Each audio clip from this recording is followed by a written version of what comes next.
दोस्तों, ये कहानी एक चालाक लड़के की है जिसने अपने चालाकी से गांव वालों की मदद की।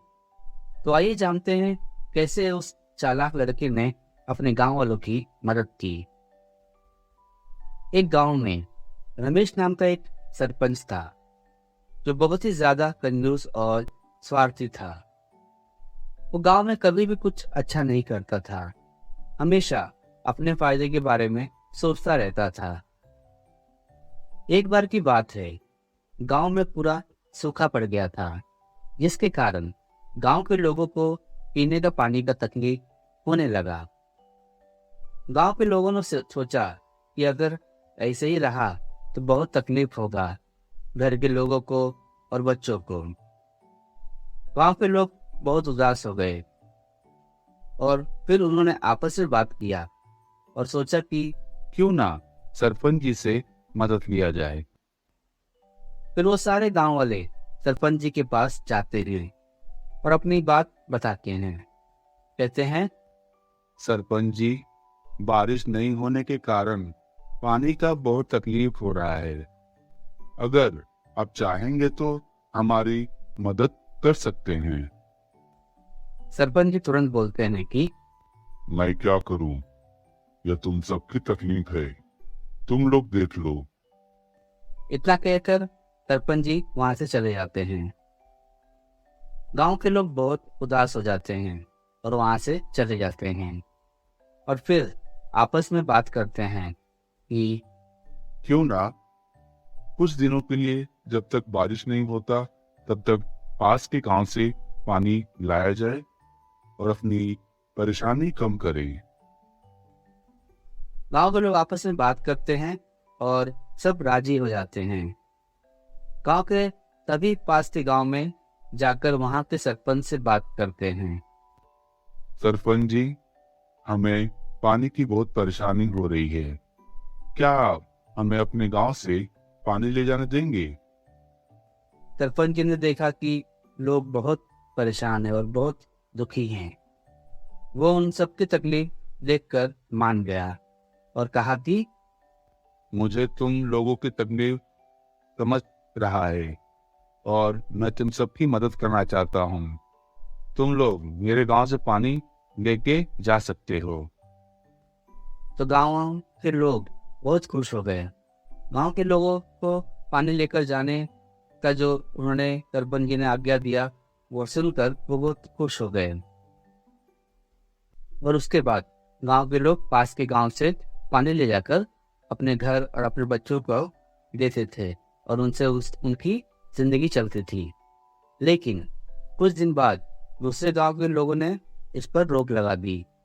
वो सब बोल के कि अगर तुम लोग ऐसे ही पानी लेकर जाओगे तो हम लोगों को भी अब तकलीफ होगी पानी का, इसलिए अब तुम लोग अपने पानी को ले जाने का ये जो काम है ये बंद कर दो।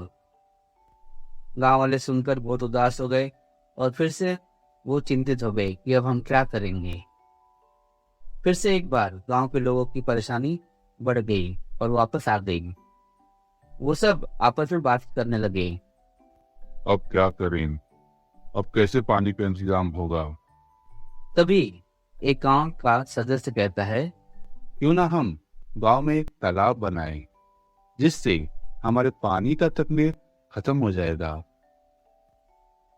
गांव के सभी लोगों को उस आदमी का सुझाव अच्छा लगता है। उसके बाद गांव के सभी लोग मिलकर वापस से सरपंच के पास जाते हैं।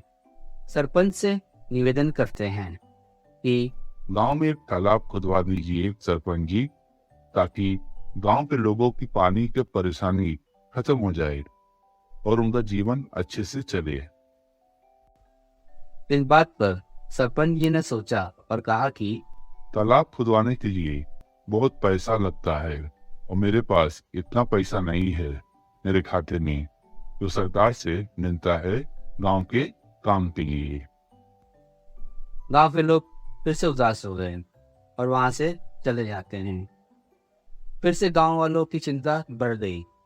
तभी गांव के एक लड़के ने कहा, जिसका नाम राजू था, कि क्यों ना हम सब मिलकर पैसे का इंतजाम करें और गांव में एक तालाब का काम हम चालू करें ताकि गांव के लोगों को पानी का तकलीफ ना हो। पूरे गांव वालों को राजू की ये बात अच्छी लगी और वो सब मान गए। गांव के लोगों ने सबको मिलकर कुछ पैसे इकट्ठा किए और तालाब की खुदाई का काम शुरू कर दिया। कुछ दिन सभी गांव वालों ने मिलकर तालाब का काम चालू रखा, लेकिन एक दिन ऐसा हुआ कि उनका तालाब का काम रुक गया। तालाब का काम करते समय एक पत्थर मिला, जिसकी वजह से तालाब का काम में बाधा आ गया और काम रुक गया। वापस से एक बार सभी गांव के लोग उदास हो गए और आपस में बात किया कि अब इस पत्थर को तोड़ने के लिए और भी पैसे की जरूरत थी, लेकिन हमने जो पैसा जमा किया था वो तो अब खत्म हो गया है। अब हम क्या करें? राजू जो गांव का लड़का था, उसने सोचा और कहा कि आप लोग चिंता मत कीजिए, मैं कुछ जुगाड़ लगाता हूँ और हम तालाब का काम पूरा करेंगे। अब गांव के लोगों को पूरा राजू पर ही विश्वास था। गांव के लोग आपस में बात करके चले जाते हैं। फिर रात हुई, तब राजू तालाब के पास आकर उसने अपना दिमाग लगाया और उस तालाब में एक बाल्टी तेल डाल देता है और वहां से चुपचाप चला जाता है और मन में कहता है कि किसी भी हालत में मैं तालाब खुदा के रहूंगा और गांव के लोगों की पानी की परेशानी दूर करूंगा।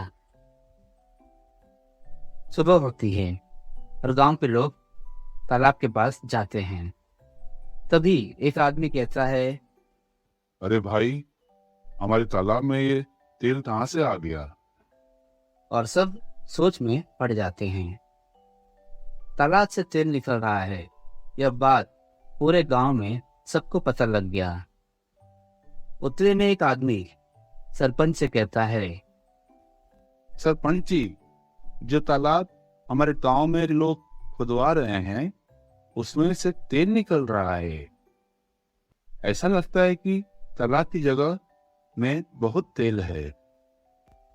यह बात सुनकर सरपंच चौंक जाता है और सोचता है कि क्या करूं? यह तालाब मेरे कब्जे में आ जाए। तभी वह गांव के लोगों के पास जाता है और कहता है कि तुम सब लोग चिंता मत करो, ये जो बड़ा पत्थर है मैं इसे तोड़वा देता हूँ ताकि तुम सबकी पानी की परेशानी खत्म हो जाए। लेकिन उसके मन में तो लालच का कुछ चल रहा था। तालाब का काम होने के बाद यह तालाब तो मेरा होगा और इसमें से जो तेल निकलेगा वो सब मेरा होगा और मैं उसे बेचकर और भी पैसे वाला बन जाऊंगा। और वो तुरंत ये सोचकर तालाब का पत्थर तोड़वाने का काम चालू करवा देता है। कुछ ही दिनों में वो पत्थर तोड़वा देता है और पूरा तालाब का काम करवाता है। लेकिन जब काम पूरा हो जाता है, उस तालाब में से बस पानी निकलता है और कुछ नहीं। यह देखकर सरपंच उदास हो जाता है और सोचता है कि इसमें से तो पानी निकल रहा है, तेल कहाँ गया? लेकिन तालाब में पानी देखकर सभी गांव के लोग खुश हो जाते हैं। सरपंच को उसके नौकर ने बताया कि लगता है कि ये सब गांव वालों में आपको बेवकूफ बनाया है तेल दिखाकर और अपना काम करवा लिया। सरपंच फिर थोड़ा गुस्सा होता है और उसके बाद उदास हो जाता है और चुपचाप अपने घर चला जाता है। गांव वालों ने राजी से कहा, राजी, आज तुम्हारी वजह से हम सबका परेशानी दूर हो गया और आज हम सब खुश हैं, तुम्हारे दिमाग से और तुम्हारी वजह से।